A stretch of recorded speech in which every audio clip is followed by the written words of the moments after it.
Les amis, bienvenue, on se retrouve pour une nouvelle vidéo pour parler du Ballon d'Or, pour parler de la plus grande des distinctions individuelles. Mais comme vous l'avez vu sur le titre et sur la miniature, pourquoi moi, fan de football invétéré depuis plusieurs années, même si je suis jeune, ce trophée ne m'intéresse plus. Pas ne m'intéresse pas, mais ne m'intéresse plus. Pourquoi cette distinction individuelle perd en intérêt? Je vais vous expliquer ça en 3-4 points selon mon avis. Puis je terminerai cette vidéo, cette conclusion par mon top 5 du Ballon d'Or de cette saison. Et c'est clair que je ne suis pas le seul à avoir ce ressentiment de me dire que le Ballon d'Or est une distinction qui, au fil des années, perd en intérêt pour plusieurs points que je vais énoncer tout à l'heure. Fan du Real Madrid, peut-être que je ne suis pas objectif, mais il faudra en reparler évidemment tout à l'heure. Mais c'est clair que cette vidéo ne va pas changer le cours de l'histoire, mais j'aimerais quand même que ceux qui verront cette vidéo aient une prise de conscience, parce que je pense que pour le bien du football, il faut que les fans de football comme nous, on ait une prise de conscience de ce trophée qui, on sait, est très emblématique et la plus grande des distinctions individuelles. C'est le trophée que chaque jeune joueur veut, c'est le trophée dont tout le monde en rêve individuellement et ça peut des fois en pâtir sur le collectif car tu penses qu'au sein individuel, le Ballon d'Or entache les performances collectives que tu peux avoir avec ton équipe. Mais c'est clair que le Ballon d'Or est à contre-courant de plusieurs bases du football et de plusieurs valeurs sportives du football. On commence directement avec le premier point qui est en concordance avec ce que je viens de dire, c'est que récompenser une individualité dans un sport collectif. Évidemment, c'est trop dur d'être juste. Alors, il y a eu quelques idées comme quoi il faut faire un Ballon d'Or gardien, défense, milieu, attaquant. Pourquoi pas? Parce que comme on le sait, le Ballon d'Or, c'est quasiment tout le temps que des attaquants qui le remportent. Et je me dis que c'est tellement dur d'être juste dans un sport collectif où chaque joueur, chaque poste est très très important pour la conquête de titres collectifs. Et du coup, même les votants ont chacun leur préférence ou chacun leur sensibilité football, sans même parler des votants qui ne sont pas objectifs et qui font n'importe quoi. Je pense évidemment l'année dernière aux votants barcelonais qui n'ont même pas mis Vinicius dans le top 10. Je pense aux votants du Salvador. Je pense aux votants du Sénégal qui a mis Mané premier devant Benzema. Pareil pour le Nigeria qui a mis Lookman devant Benzema. Le système de votants, j'en parlerai dans le troisième point. Mais il y a beaucoup de choses à redire. Mais c'est clair que est-ce que ce serait pas mieux de faire un système où chaque poste a son trophée? Je me dis que oui, après tu perds aussi en aura du Ballon d'Or. Peut-être aussi que ça perd en valeur le Ballon d'Or qui est un trophée qui est quasiment intouchable à l'heure actuelle. C'est le trophée le plus légendaire, le trophée avec le plus d'aura. C'est le trophée le plus symbolique et c'est pour ça qu'il n'y a pas beaucoup de changements au niveau de ce trophée-là. C'est clair que pour moi, ça me pose une question de récompenser une individualité à un collectif. Il y a des performances individuelles, des saisons individuelles comme Benzema notamment, où là c'est indéniable, le Ballon d'Or est pour lui et dans plusieurs autres saisons. Mais c'est clair que c'est très très compliqué d'être juste et c'est pour ça que ça nous donne beaucoup de moments où on se dit pourquoi lui est Ballon d'Or et pas un autre. Sur quoi les votants se basent, et ça part aussi évidemment par la liste du top 30, même si on le sait très bien que le top 30, à vrai dire, il n'y a que les 3 premiers qu'on se rappelle et encore, c'est toujours que le vainqueur dont on se rappelle. Mais c'est clair que la liste du top 30, il y a toujours des choses à dire, que ce soit Pacho qui n'était pas là, Barcola. Il y a aussi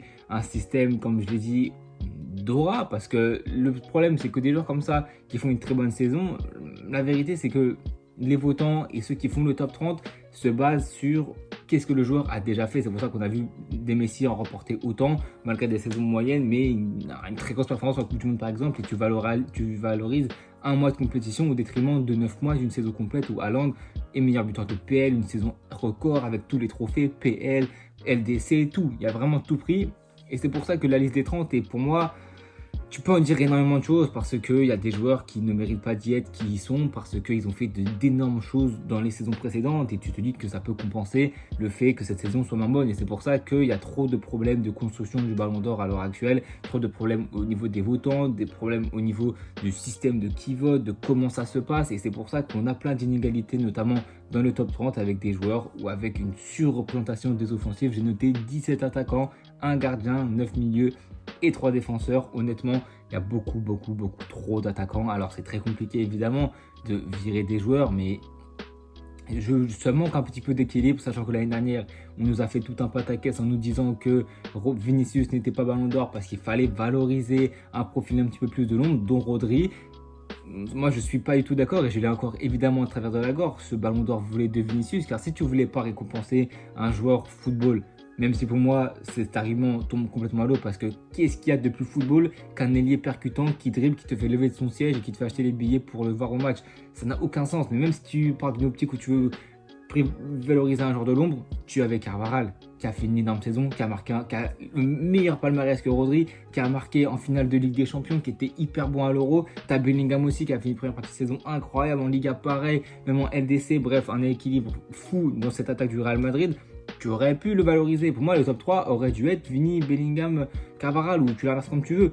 Mais certainement pas Rodri, ça a évidemment surpris tout le monde était surpris. Et pour moi, la vérité, c'est que Rodri n'est même pas dans le top 5 du Ballon d'Or, malheureusement. Il est même pas élu meilleur joueur de PL. Enfin, bref, c'est complètement ahurissant et complètement incompréhensible. Et ça passe directement au troisième point, qui est le mauvais système de votants. Parce que plein de gens nous racontent que si Vinicius n'est pas top 1, si Vinicius n'a pas gagné le Ballon d'Or, c'est parce que les votes ont été dispersés entre lui et Bellingham. Mais moi, cet argument, je ne l'ai toujours pas compris. Peut-être que c'est moi qui suis complètement à côté de la plaque. Mais pour moi, comme je parlais tout à l'heure de Lookman devant Vinicius, pas de Lookman devant Vinicius, mais comme je parlais de plusieurs votants qui ont mis des joueurs devant Vinicius et certains n'ont pas mis Vinicius dans le top 10, ça lui fait perdre évidemment beaucoup de points. Et c'est pas à cause de Bellingham, c'est juste à cause des votants et c'est à cause de ce mauvais système de votants. C'est 100 journalistes dans les 100 premiers pays du classement FIFA, mais on le sait très bien que il y a des Barcelonais. Et sans même parler des Barcelonais, c'est pas de leur faute. Si leurs votants qui représentent sont fans du Barça et ne même pas Vinicius dans le top 10, c'est arrivé 2 fois avec 2 votants, mais c'est même pas que ça. C'est plusieurs pays où si tu ne mets pas ton joueur de ta nation dans le top 5, dans le top 1, tu es forcément mal vu par ton pays. Et pour moi, le problème, il est là. C'est parce que ce n'est pas le bon système pour récompenser justement un joueur. Parce qu'il y a des votants qui ont une pression populaire derrière eux qui ne leur permet pas de faire les meilleurs choix, en tout cas les choix les plus objectifs ou les choix que eux ressentent réellement.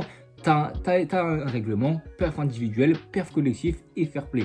Sauf que si le votant ne veut pas respecter ces règles, personne ne va être derrière lui pour vérifier s'il respecte la règle à la règle. C'est juste lui qui se dit je m'en fous, perf individuel collectif, je mets le joueur que j'ai envie. Et c'est pour ça qu'on a vu plein de fois des votants mettre des joueurs mais à l'ambiquer, de mettre n'importe quoi dans n'importe quel sens. Et ça prouve encore une fois que le Ballon d'Or, il est de moins en moins important, mais il doit être atténué sur le fait que les votants n'ont pas la main mise sur les joueurs qu'ils veulent mettre. Et pour moi, on doit avoir une réelle prise de conscience collective sur le fait que le Ballon d'Or est la plus grande des compétitions, enfin la plus grande des distinctions individuelles, est hyper symbolique et hyper historique, a beaucoup de poids d'histoire et c'est pour ça que chaque joueur veut le remporter, mais peut-être que des joueurs en font trop avec cette distinction parce que quand tu sais comment les votes sont faits, sont dispersés, le système de points, je trouve qu'il y a vraiment un truc à redire dessus. Alors, je ne blâme pas France Football parce que c'est hyper compliqué d'être juste avec 100 votants, avec 10 joueurs, avec un top 10, avec un top 30. Il y aura forcément des erreurs, il y aura forcément des oublis,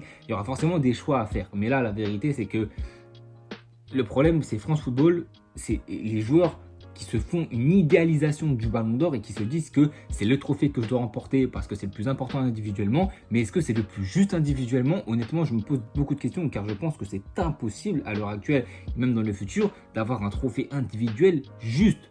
À part pour les cas exceptionnels comme Benzema qui lui, il n'y avait pas de doute. Et ça, c'est ça qui est bloqué le Ballon d'Or, c'est que quand tu n'as pas de doute, tu es le meilleur joueur du monde. Mais est-ce que tu as besoin d'un Ballon d'Or pour affirmer que tu es le meilleur joueur du monde? On l'a vu avec Vinicius, malheureusement ce trophée a tellement de poids que oui, parce que Vinicius savait qu'il était le meilleur joueur du monde, il l'a même dit à Gavi avant la cérémonie. Mais le fait est que le Ballon d'Or qui a été décerné à Rodri, qui le fait signer meilleur joueur du monde, ça a mis un coup au moral à Vinicius terrible, énorme, et sa saison a été bousillée à cause de ça. Même si tu as eu le trophée FIFA The Best qui lui est voté par les journalistes, par les capitaines et par les entraîneurs, ça a été un peu le système qu'il y a eu au Ballon d'Or avec de l'année peut-être 2015, de l'année où Schneider, Ribéry l'ont pas eu pendant 3-4 ans, où si le système de votants était celui actuel avec les journalistes, Schneider et Ribéry auraient eu le Ballon d'Or. Mais comme les capitaines et les entraîneurs ont voté et que malheureusement ils n'ont pas dit quel était le meilleur joueur de la saison, mais le joueur avec qui j'aimerais jouer ou le joueur le plus fort de l'histoire malgré la saison moyenne qu'il a fait, c'est pour ça que Ronaldo l'a eu et c'est pour ça que Messi l'a eu. Et c'est malheureusement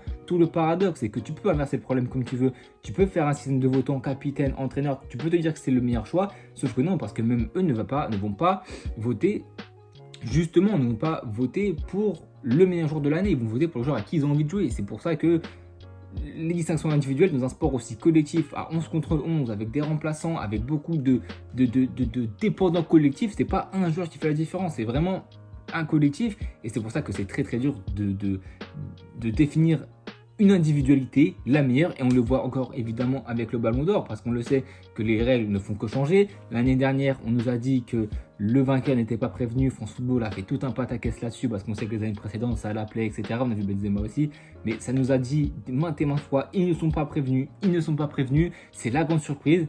Voilà, 17h50, Liechtenstein Football sur Twitter qui nous glisse la liste. Une liste qui s'est trouvée sur Discord. Donc ça prouve bien à quel point le Real Madrid a senti le coup. À 13h, on avait déjà les premières news qui commençaient à partir.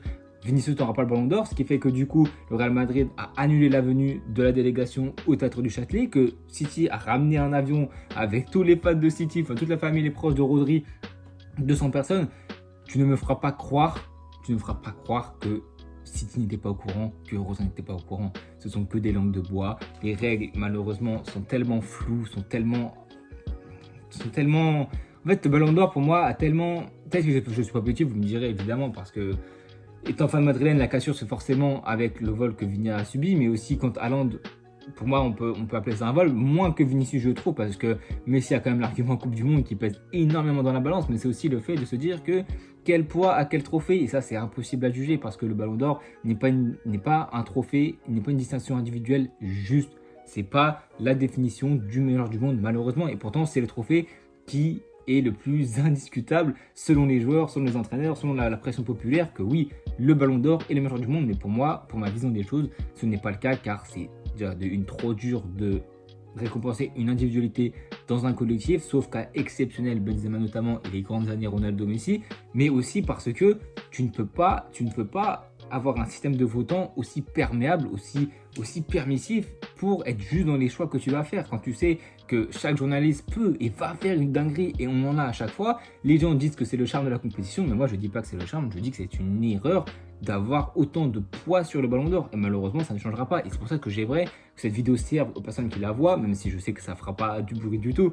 mais j'aimerais quand même qu'on ait une prise de conscience collective par rapport au Ballon d'Or et au système et à l'importance qu'on lui voit. Et pour terminer avec le top 5, mon avis sur le Ballon d'Or, je le dis tout à l'heure, mais quand tu as un sport aussi collectif et que tu dois récompenser une individualité, et je pense au PSG, c'est littéralement impossible, car chaque joueur, chaque poste, chaque ligne, il y a 2 joueurs qui peuvent y prétendre, parce que c'est une équipe qui était tellement forte, tellement dominante, que c'est impossible de donner une individualité. Alors évidemment, moi si je dois donner mon top 5 du Ballon d'Or, objectivement, je mettrais en numéro 1 Dembélé pour la saison incroyable qu'il a fait, mais encore une fois, tu peux te dire que est-ce que c'est le bon choix, parce que dans les performances individuelles, le spectacle, Dembélé était au rendez-vous, mais si tu me parles purement de spectacle, de joueur qui te fait lever de ton siège, c'est Lamine Yamal. Un Lamine Yamal qui a été muet pendant 6 mois en Liga, mais qui dans les gros matchs a fait les matchs qu'il fallait, a fait les performances qu'il fallait. Ça n'a pas réussi pour les performances collectives, pour les trophées. Ça reste un joueur et une équipe du Barça qui a pris énormément de trophées. Pour moi, tu dois retirer 3 joueurs du Barça, c'est Yamal, Pedri et Rafinha. Rafinha qui a fait un immense début de saison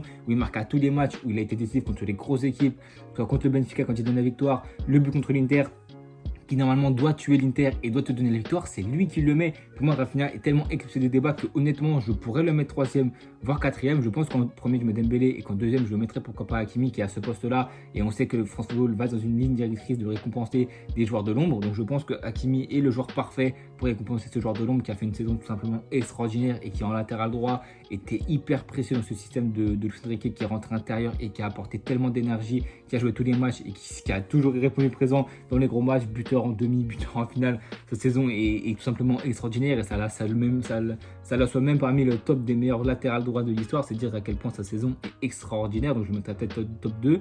Pour moi, top 3, la vérité que Rafinha, ça ne me choquerait absolument pas. Est-ce qu'il y sera? Malheureusement, je ne sais pas, parce qu'on peut dire nos débats, je peux dire mon top 5, mais on sait très bien qu'un Kylian Mbappé sera top 5 du Ballon d'Or. Je peux vous le dire directement, sera top 5, top 6, voire top 7. Est-ce qu'il le mérite? Absolument pas, mais il le sera, parce que France Football, comme j'ai dit tout à l'heure, avec la présence de Bellingham et de Vinicius dans le top 30, c'est que France Football, comme le système des votants, des entraîneurs et des capitaines, il n'y a pas d'objectivité. Les gens vont dire Kylian, c'est Kylian Mbappé, il a fini Pichichi, il a fini soulier d'or, voilà, top 8. Alors qu'au niveau du jeu, c'était pas ça. Dans les gros matchs, en tout cas, en LDC, c'était pas ça. Contre le Barça, ça a été, et encore les matchs étaient quand même compliqués collectivement. Mbappé sera dans le top 7, top 6, alors qu'il ne le mérite absolument pas. Et c'est pour ça que le Ballon d'Or est tellement permissif. Et c'est pour ça que ce Ballon d'Or, et que le Ballon d'Or depuis quelques années m'intéresse de moins en moins. Je vais évidemment le suivre pour voir évidemment les distinctions, etc. Mais moi, je ne ferai pas de vidéo review du Ballon d'Or, sauf immense dinguerie où on voit un Pedri top 1 et bon, en vrai ça me dérangerait pas tellement le joueur est formidable. Donc si je dois revenir à mon top 5 rapidement, Dembélé, Hakimi, franchement la vérité je pourrais mettre Rafinha, Lamine Yamal peut-être dans le top 5, 5e, 6e et en 4e je pense que je mettrais Vitinha parce que c'est une grosse saison de sa part et tu peux mettre tellement de joueurs au Paris Saint-Germain que c'est très compliqué. Pour moi Pacho aurait mérité dans le top 10 la vérité, malheureusement il n'y a pas été et ça prouve à quel point le Ballon d'Or, encore une fois une distinction qu'il faut prendre à la légère. Mais est-ce qu'elle sera prise à la légère? Je pense pas, car c'est le trophée qui fait le plus rêver les jeunes joueurs. C'est le trophée que tous les grands joueurs veulent remporter. Alors qu'on avait Kylian Mbappé, tous les offensifs. Et c'est pour ça que ce trophée, pour moi, doit être remis en question. Est-ce qu'il le sera? Je ne pense pas. En tout cas, pas à l'instant T. Mais dans plusieurs années, j'aimerais que soit on ait une différence au niveau des votants, une différence au niveau du système, ou alors un Ballon d'Or à chaque poste. Parce que ça serait beaucoup plus méritant sur les saisons des joueurs, ça enlèverait de l'intérêt, ça enlèverait peut-être de la symbolique au Ballon d'Or, à l'unique Ballon d'Or, le meilleur joueur du monde. Mais est-ce que le meilleur joueur du monde est systématiquement et forcément un attaquant? On l'a vu à Paris que non, et on l'a vu au Barça que non. Donc j'aimerais qu'évidemment qu'il y ait une prise de conscience collective. Est-ce que ça sera le cas? Je suis trop une petite voix pour qu'il y ait une prise de conscience collective, et je pense que même les gros influenceurs du Superfoot ne sont pas capables d'insuffler ça à un trophée aussi indéboulonnable que le Ballon d'Or. Mais c'est vrai qu'au fil des années, j'aimerais qu'on ait une évolution du système, soit de votants, soit du système de qui on l'attribue. En tout cas, les amis, donnez-moi vos avis en commentaire. On se retrouve très bientôt pour de prochaines vidéos. Évidemment, dans quelques jours, on a le Ballon d'Or le 22 septembre. Donc, je ferai peut-être une vidéo review s'il y a une dernière qui se passe. Si Dembélé le gagne, je pense pas que j'en ferai. Mais s'il y a un Lamine Yamal qui le gagne ou quoi, je vais vous dire, ça ne me surprendra tellement pas que j'en ferai forcément une vidéo. En tout cas, les amis, on se retrouve très bientôt pour de prochaines vidéos, pour de prochains débriefs. Abonnez-vous, likez, partagez et à bientôt tout le monde.